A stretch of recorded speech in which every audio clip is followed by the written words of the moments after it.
Hello all of you. In this video I would like to share you about a simple home remedy for curing the illness like common cold, running nose, dry cough, wet cough, sinus problem, allergic to dust, repeated sneezing, migraine due to phlegm or allergic to milk. So for all these problems a simple home remedy will help you. Take 1 glass of warm milk.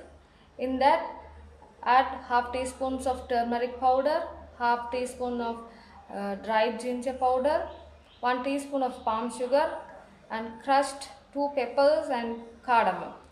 So mixed all these things and take twice daily after meals. This is suitable for children above 1 year old.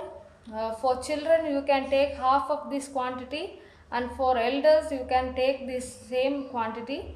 So this will be a very effective home remedy for curing the illness. Thank you.